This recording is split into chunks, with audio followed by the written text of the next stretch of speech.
ये कभी सोच नहीं सकते या ऐसी संभावना नहीं है कि सब समय आपके सामने फूलों की सैया हो, रास्ते पर सब अनुकूलताएं ही अनुकूलताएं हों। आप जरा सोचें, जिन लोगों को आज हम लोग भगवान कहते हैं, संत कहते हैं, महापुरुष कहते हैं, आज उनके जीवन के बारे में पढ़ो तो पता चल जाता है। किसी के भी, चाहे वो राम और कृष्ण के जीवन को पढ़कर देखो, बुद्ध और महावीर के जीवन को पढ़ो, ईसा और मोहम्मद के जीवन को पढ़ो, कबीर और नानक के जीवन को पढ़ो, देखो कैसा लगता है। ये केवल मैं इस अध्यात्म क्षेत्र की बात कह रहा हूं, आप राजनीति के क्षेत्र में देख लो, खेल के क्षेत्र में देख लो, कितने खिलाड़ी होते हैं, बहुत बढ़िया खेलते रहते हैं, कभी पैर की हड्डी टूट गई, कभी हाथ खराब हो गया, कभी कुछ और ट्रेजेडी हो गई। ऐसा लगता है कि जैसे अब आगे वो खेले नहीं पाएगा, लेकिन फिर उठते हैं, फिर खेलते हैं। तो किसी भी क्षेत्र में जिसको आप बहुत ऊंचे लेवल का मानते हैं, उनके जीवन को देख करके लगता है कि कितनी बड़ी बड़ी समस्याएं इनके जीवन में आई। यदि हम सब देखें तो सचमुच उनके, हम लोगों के जीवन में बहुत कम वो समस्याएं हैं। इसलिए हम सब ये करने लग जाएं, कम से कम अपने को करेक्ट करने लग जाएं, अपने को ठीक करने लग जाएं, अपने को साधने लग जाएं। अध्यात्म के क्षेत्र में कदम बढ़ाने का यही तो अर्थ है। धर्म के क्षेत्र में जब आप चल रहे हो तब यही सब तो करना है। अब कोई धर्म के क्षेत्र में चलकर केवल पूजा पाठ तक ही सीमित रह जाए, जो उनके परिवार के लोग बताए हैं, जो एक बड़ा समाज जो कर रहा है, और वो भी बिना सोचे समझे, क्यों कर रहे हैं, सब लोग कर रहे हैं इसलिए हम भी कर रहे हैं, क्या रिजल्ट आएगा पता नहीं। तो अच्छा मान लो 10 साल 20 साल हो गए करते, कौन सा रिजल्ट मिला, कुछ नहीं मिला। जीवन इंप्रूव हो, जीवन में आपकी खुशियां बढ़े, जीवन में आनंद बढ़े, जीवन में सहनशीलता का विकास हो, जीवन में उत्तेजना कम हो, उद्वेग कम हो, संसार के प्रति आकर्षण कम हो। संसार के प्रति आकर्षण कम हो कहने का मतलब ये हुआ, देख तो लिए जीवन को, देख तो लिए संसार को, क्या पाए। जो बड़ी तमन्ना थी, बड़ी ख्वाहिश थी कि ये मिलने पर मुझे ये हो जाएगा, वो हो जाएगा, पढ़ लिख लूंगा तो बहुत बड़ी नौकरी कर लूंगा। अच्छा ठीक है, नौकरी भी मिल गई है, अब तो शादी हो जाएगी, बस स्वर्ग का फाटक ही खुल जाएगा। अच्छा वो भी करके देख लिए, ऐसा कहीं दरवाजा तो खुला नहीं। अच्छा बच्चे हो जाएंगे तब फिर क्या पूछना है, अच्छा वो भी हो गए। अच्छा क्या मिलता गया, कौन सी बड़ी बात हो गई। बल्कि आप देखेंगे जिम्मेदारियां ही बढ़ती चली गई।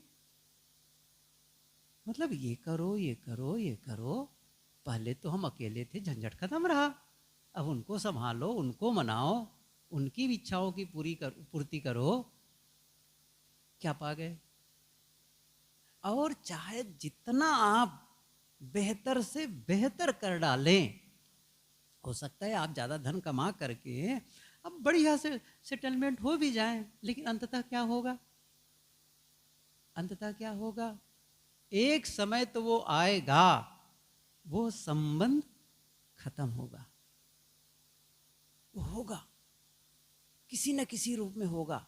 या तो आप पहले चले जाएंगे या आपके साथी पहले चला जाएंगे, सब छोड़ कर जाना होगा, सब छोड़ करके। गुरुदेव जी कहते थे कि ऐसा होगा जैसे रात में आप सोने के पूर्व बत्ती बुझा देते हैं, कमरा अंधेरा। एक समय आएगा बत्ती बुझ जाएगी, एकदम सन्नाटा, कुछ भी नहीं। यहाँ स्थिति क्या है? अगले दिन बताते हैं आप, मैं बढ़िया से सोया। अब की जब अंधेरा होगा ना, बताने का अवसर ही नहीं रहेगा।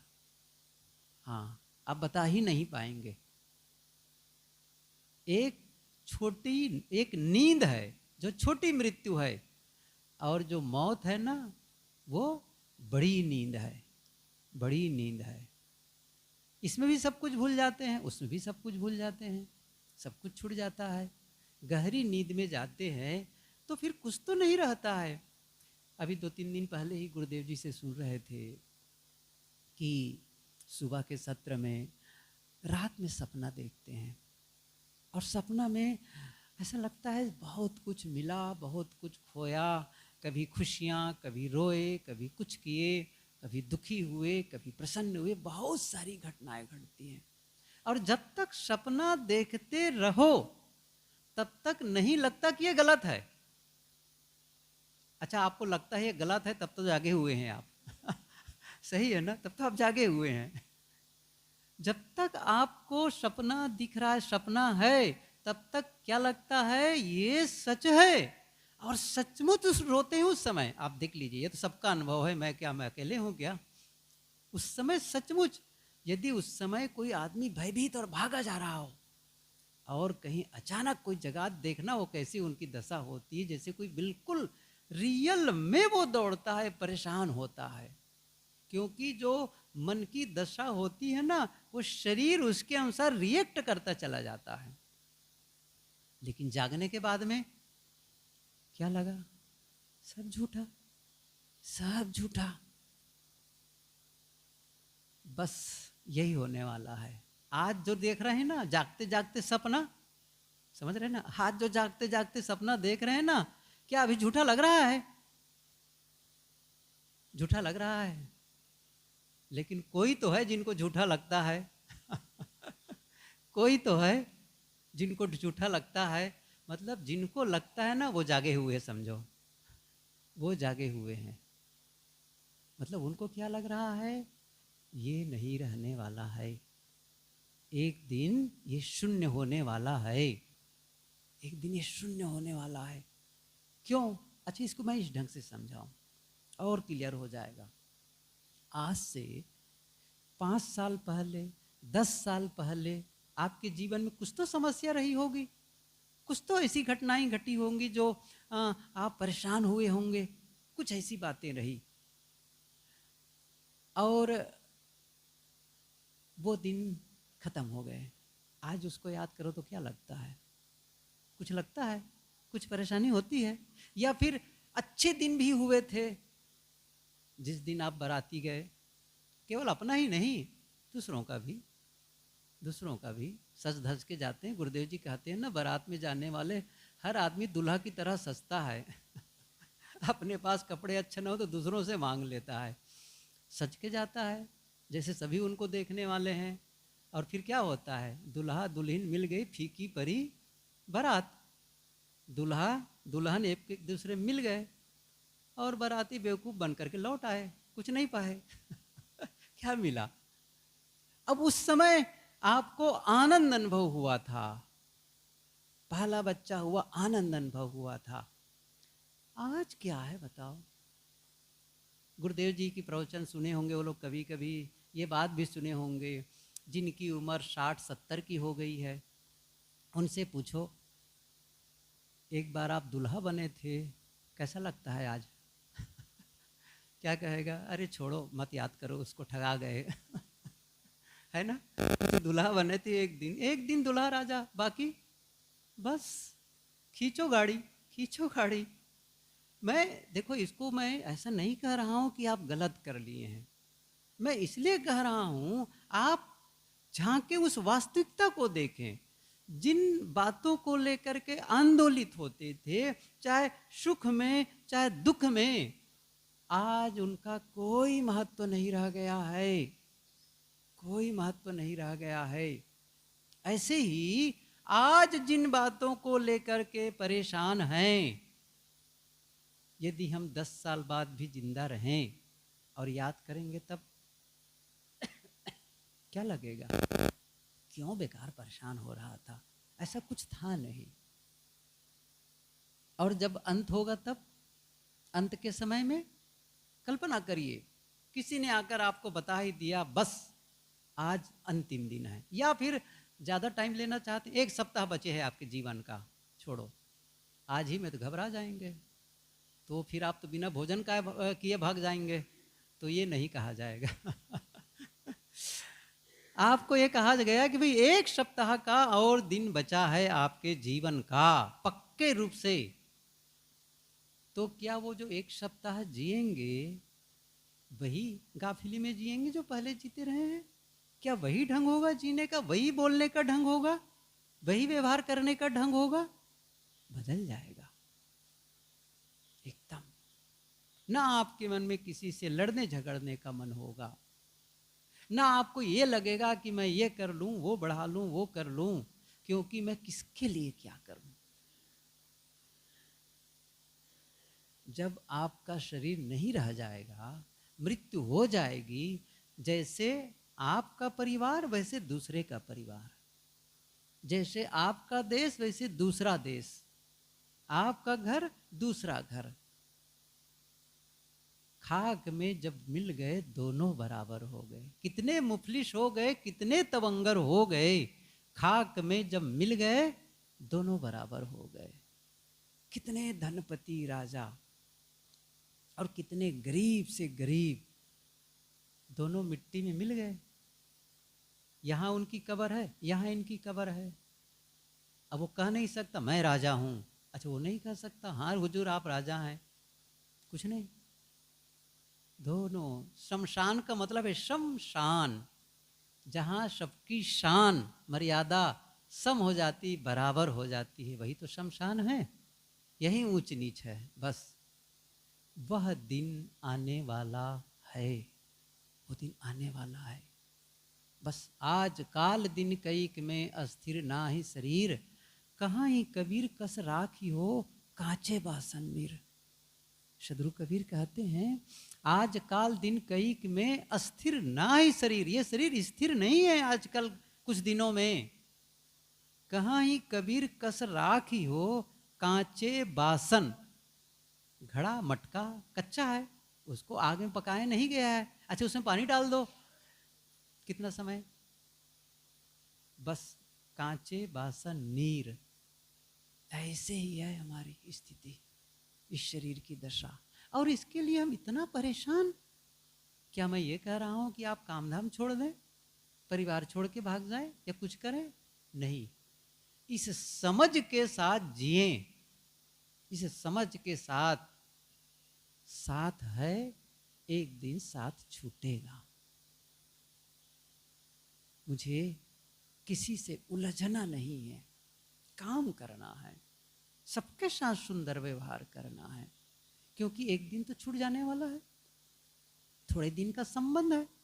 क्यों मैं किसी के साथ गलत व्यवहार करूं, क्यों कटु बोलूं, क्यों उद्वेगित होऊं, क्यों छीना झपटी, क्यों छल कपट करूं, क्या करूं? अभी सुन रहे थे कर्मों के विषय में, किस प्रकार लोभ से वो सब धन संपत्ति इकट्ठे करते चले गए, अंत में क्या हुआ? काम आया? कुछ भी काम नहीं आया, दर्द ही देता रहा। बल्कि धन संपत्ति गलत नहीं है, गुरुदेव जी कहते थे असली धन, असली संपत्ति क्या है? वो है रोटी, वो है भोजन, ये असली संपत्ति है। मैं कितनी बार ये उदाहरण दिया, शेख सादी बसरा के रेगिस्तान में भटक गए, और रेगिस्तान, पानी नहीं, भोजन नहीं, चले जा रहे हैं, बालू बालू बालू, रेत, बस कहते ना कच्छ का रण, वैसे ही चले जा रहे हैं। अब भूख लगी है, कुछ मिले, कुछ दूर पे देखा गया तो एक गठरी, एक पोटली रखी है, बड़ा खुश हुआ मन, कुछ मिलेगा खाने का उसमें। थोड़ा बहुत शक्ति रही, फिर लगाया ताकत, गया वहाँ तक, खोला उस थैले को, गठरी को। जैसे खोला बहुत दुखी हुआ, क्योंकि उसमें हीरे मोहरे जवाहरात सोने चांदी भरे हुए थे। क्या करूं, उसको खाऊं? भोजन असली चीज है, कपड़े ये संपत्ति है। लेकिन चूंकि वो विनिमय के साधन बनते हैं, धन का आधार बनता है, तो ठीक है, वो गलत नहीं है। लेकिन आप उसके लिए छल कपट करें, अपनी आत्मा को बेचें और आत्मा पर एक पत्थर रख लें, उस पत्थर के बोझ को जीवन भर ढोते रहें, इसकी जरूरत नहीं है, इसकी जरूरत नहीं है। रोज सुबह शाम बैठे आप, रोज ये ध्यान रखें, मैंने कहा ना, साधना में जीवन बनाएं। केवल कमाना, खाना, जीना, बाल बच्चों को पैदा करके पढ़ा लिखा कर बड़े कर देना, ये एक व्यवहारिक गतिविधि है, करते जाइए। लेकिन ये समझ कि पता नहीं कब इनके संबंध खत्म हो जाएं, कब क्या हो, एक दिन तो छूटना ही है, तो मैं क्यों ना ऐसा करता चलूं जिससे मैं रोज अपने जीवन को जीऊं। रोज मैं क्यों अपने आनंद के अनुभव को चूकता चला जाऊं, क्यों मैं शांति के अनुभव को चूकता चला जाऊं, क्यों मैं दुखी और अशांत बना रहूं, जबकि मुझे अवसर मिला है सुखी होने का, प्रसन्न होने का, खुश रहने का। ये यहूदियों की एक किताब है। जैसे हम लोग कहते हैं ना कि गीता या वेद, और मुसलमानों में आता है कुरान, बाइबिल ईसाइयों के लिए होता है, ऐसे ही यहूदियों की किताब है तालमुद। जैसे हम लोग मंदिर कहते हैं, वो लोग मस्जिद कहते हैं, वैसे वो लोग अपने उपासना स्थल को शिगानान ऐसा कुछ है, सिंगांग ऐसा कुछ नाम है। तो उस किताब में एक बात लिखी है। क्या लिखी है उसमें? परमात्मा ये नहीं पूछेगा कि तुमने कौन कौन सी गलती की, दुनिया में जाकर के कौन कौन सी गलती की, वो हिसाब नहीं रखता है। बड़ा उदार दिल है वो। जब जाओगे तो आपको गलतियों के बारे में नहीं पूछेगा कि तुमने कौन कौन सी गलती की, वो पूछेगा तुम्हें दुनिया में खुश रहने के लिए भेजा था, खुश क्यों नहीं रहे, खुश क्यों नहीं रहे? क्या उत्तर देंगे? वो जो औरंगजेब के बारे में बात आती है कि औरंगजेब बड़ा अद्भुत है, वो सारी बातें कहने की ज़रूरत नहीं है, लेकिन अंत में वो अपने बेटे को पत्र लिखा कि ज़िंदगी बेशकीमती थी, मैंने यूं ही खो दी, और डर लग रहा है, मरने का वक्त आ गया है, डर लग रहा है, मैं खुदा को कैसे मुंह दिखाऊंगा? क्या मुंह दिखाने लायक काम किए? डर लग रहा है, कहीं ऐसा ना हो कि हम भी अंत में अफसोस भरा जीवन का समापन करें। नहीं, संतुष्टि भरा समापन हो। जिस दिन जीवन का अंत का दिन हो, अंत का दिन कैसा बीतना चाहिए? ऐसा नहीं कि मैं छटपटाने लगूं, परेशान होने लगूं, अपनों को लेकर बेताब होने लगूं, क्या बताऊं मैंने ऐसा क्यों किया, या फिर ऐसा नहीं कर पाया। नहीं, ऐसा लगे कि जैसे हो गया काम, कोई मन में किसी प्रकार कोई अफसोस नहीं, कोई शिकायत नहीं। वो संतुष्टि भरा जीवन जीने के लिए आज ही तैयारी कर लेनी है, आज, क्योंकि वो पता नहीं कौन सा दिन आ जाए। वो मैंने कहा ना, आजकल दिन कैक में अस्थिर ना ही शरीर, कहीं कबीर का सराख ही हो कांचे बासन नहीं। पता नहीं आजकल में कब शरीर छूट जाए, कोई ठिकाना है? साहब की पंक्ति, वो तो कितनी बार इन बातों को अपने अपने अलग अलग ढंग से बताते हैं। 10 द्वारे का पिंजरा तामे पंछी पौन, रहबे को अचरज है जात चंभव कौन। एक पिंजरा है जहाँ पर वो तोता पोपट रखा जाता था पहले, अब तो शायद वो ट्रेंड कम हो गया है, लेकिन पहले गाँव में भी एक जाली बना करके एक छोटा सा रखते थे, उसमें उसको रख देते थे। देखने में भी सुंदर लगता है, कुछ आवाज़ भी हो जाती है उससे, तो लोग बोलने लग जाते हैं, हो सकता है राम राम राम सीता बोलता होगा, अच्छा कुछ भी बोलता होगा, तो थोड़ा अच्छा लगता है, बच्चों के खिलौना हो जाता है वो। तो वो एक पिंजरा है और उसमें कितने दरवाजे हैं? 10। अंदर पक्षी बैठा है और कितने दरवाजे? 10। और ऐसा संजोग सारे दरवाजे खुले हैं, सारे दरवाजे खुले हैं, लेकिन पक्षी उड़ नहीं रहा है। साहब क्या कह रहे हैं? 10 द्वारे का पिंजड़ा तामे पंछी पौन, वहां वो निवास कर रहा है।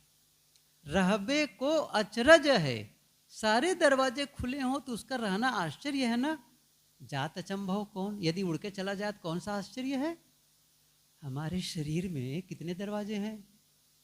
केवल ये तो दिख रहा है, आंख नाक कान है, लेकिन इसके अलावा हर रोम में छिद्र है। फिर भी ये बैठा हुआ है कितने साल? 10 साल, 20 साल, 40, 50, 60, 70, 80। साहब कहते हैं रहबे को अचरज है जात चंभव, कोई आश्चर्य नहीं है जिस दिन ये चला जाए तो। और हम क्या माने बैठे हैं? अभी बहुत दिन है। रोज रोज थोड़ी साधना के लिए बैठ जाएं, रोज उस दिन को याद कर ले, बस आज मेरा अंतिम दिन है, आज मैं बिस्तर पर जा रहा हूं, कल हो कि न हो, सबके प्रति धन्यवाद का भाव, सबके प्रति कृतज्ञता का भाव। कोई से गलती हो गई है आपके लिए, किसी ने आपके साथ अच्छा नहीं किया है, छोड़ो भी, लेटिंग गो, छोड़ दो, ठीक है, वो उनका ढंग, मैं क्यों बोझ लाद करके चलूं और कल फिर उसको याद करके मैं फिर से उसके लिए बदले का भाव जगाऊं। कितने दिन तक जगाता रहूंगा, कोई मतलब है? किसी ने बहुत सुंदर कहा है, बदला ले करके आप एक बार आपको खुशी मिलती, बदला लेने से एक बार खुशी मिलती है, लेकिन क्षमा कर देने से जीवन भर खुशी मिलती है, जीवन भर। वो खुशी भी एक वैसी ही है, एक बार बदला ले लिए, फिर से एक एक्शन टू रिएक्शन, वहां से क्रिया प्रतिक्रिया, क्रिया प्रतिक्रिया, ये रुकता नहीं है। नहीं, ठीक है भाई, हो गया, छोड़ो, कह दिया कह दिया, अपने से हो गई, क्षमा कर दो। आपके द्वारा किसी के लिए गलत हो गया, क्षमा मांग लो, बस बहुत गलती हो गई, वो थोड़ा मैं समझ नहीं पाया उस समय, उद्वेग में था, ना समझी में ऐसा किया, मुझे क्षमा कर दो, क्षमा कर दो। ये क्या है? ये यही काम है, जैसे एक मूर्तिकार पत्थर को घिसता है ग्राइंडर से कागज लेकर। आप लोग देखे होंगे कभी कभी वो जो बिल्ला पुट्टी करने वाले दीवारों को कैसे वो घिसते रहते हैं, घिसते रहते हैं, घिसते रहते हैं। कारपेंटर देखोगे लकड़ी में कैसे घिसते रहते हैं, बिल्कुल रेगमल कागज लेकर के। अच्छा, हम भीतर को कितना घिसते हैं? हमारे अंदर भी खुरदुरे अंश हैं, उबड़ खाबड़ बहुत है, उसको घिसने की जरूरत है, उसको घिसने की जरूरत है। और ये बाहर से नहीं होगा, जब भी आप अकेले बैठो अंदर से उसमें घिसाई करो। नहीं, क्यों मैं ऐसा कर रहा हूँ, किस बात को लेकर के मैं उद्वेग, किस बात को लेकर के मैं आकर्षित हूँ, परेशान हूँ, कहाँ मेरा मन अटक रहा है। नहीं, ऐसा नहीं करना है, कोई ज़रूरत नहीं है ऐसे करने की। किसके लिए बेताब हूँ मैं, किसके लिए बेताब हूँ, किसके मिलने के लिए छटपटा रहा हूँ। अच्छा, मिल भी जाए तो क्या होने वाला है। ये पंक्ति गुरुदेव जी प्रायः दोहराया करते थे, जान जनाए देखे सुने जब सब मित्रन दिलहाल, हानि लाभ इसमें कहाँ जोते ही हेत बेहाल। सदगुरु विशाल देव की ये पंक्ति है, स्थिति रहस्य पर यह वर्णन है। शुरुआत में जान जनाए देखे सुने, आप यहाँ बैठे हैं, अब क्या हो रहा है किसी से मित्रता है, किसी से प्रेम है, किसी के प्रति मोह है। अब क्या हो रहा है, जानने का मन होता है कैसे हैं वो, और जनाए, अपने को जानने का मन होता है मैं ऐसा हूं। देखे सुने देखने का मन होता है, उनसे बात सुनने का मन होता है। जान जनाए देखे सुने सब मित्रन दिल हाल, सभी मित्रों के दिल के हाल को हम जानना चाहते हैं, अपने दिल की हाल उसे बताना चाहते हैं। सदगुरु कहते हैं जान जनाए देखे सुने सब मित्रन दिल हाल, हानि लाभ इसमें कहाँ। अच्छा न जानो, अच्छा कौन सा नुकसान हो जाएगा बताओ, कौन सा विस्फोट होने वाला है, कुछ नहीं। अच्छा जान भी जाओगे तो कौन सा बड़ा लाभ हो जाने वाला है, क्या है, आप तो वही च रहेंगे ना। जो तेही है बेहाल, जिसके लिए तुम बेहाल होते चले जा रहे हो। क्यों होश नहीं जगा लेते, नहीं मैं क्यों परेशान हूं किसी के लिए। मतलब जो गुरुदेव जी कहते हैं, कभी सुने आप, छूटने वाली वस्तु पर जो मोह करे ना, थोड़ा कठोर शब्द कहते हैं, वज्र मूर्ख है वो। छूटने वाली वस्तुओं पर जो मोह करे वो क्या है, अब मैं डबल नहीं कहूंगा। हम वो हैं। क्यों ऐसा कर रहे हैं, आकर्षण नहीं, अनाकर्षित, अनाकर्षण। क्योंकि अभी तक तो देखते आया कुछ नहीं पाया, सब खाली खाली खाली, बिल्कुल खाली, सब छोड़ करके अभी मैं बैठा हूं अकेला, बस मैं हूं, मेरा शरीर है, कुछ नहीं है मेरे साथ में। एक दिन तो स्थिति आने वाली है। क्यों मैं परेशान हो रहा हूं, और किसके लिए मैं बदला लेना चाहता हूं, कौन सा मैं उसको हिसाब चुकता कर पूरा करना चाहता हूं, क्या हो जाएगा, कुछ नहीं। ये मन के उद्वेग को मिटाना है, ये भीतर के खुरदरे अंश को तराशना बहुत जरूरी है। शांति चाहिए ना, शांति तो रहना चाहते हो, क्या चाहते हो आखिर में, शांत। बदला लेकर के शांत होंगे, मोह करके शांत होंगे, नहीं, सब छूट जाए, सब भूल जाएंगे आप। जब सारी बातें भूल जाती हैं, जब आप बैठे सब भूल जाइए, कुछ मत याद करिए, कुछ भी नहीं, ना कोई कामना हो, ना कोई चाहना हो, ना कोई बदले का भाव जगे, क्या हो, कुछ नहीं चाहिए, बस निष्काम अवस्था। इस अवस्था में लाने से ऐसा नहीं कि आपका घर रसातल चला जाएगा, परिवार के लोग सब दिवंगत हो जाएंगे, ऐसा कुछ नहीं है। लेकिन जितनी देर तक आप निष्काम अवस्था में रहेंगे, एक ऐसी अनुभूति करेंगे जैसे आप हल्कापन, उसी प्रकार अनुभूति करेंगे जैसे गहरी नींद में करते हैं। जब आप बिस्तर पर जाते हैं, गहरी नींद, क्या होता है बताइए गहरी नींद में। दो तीन बातें बता के खत्म करूं।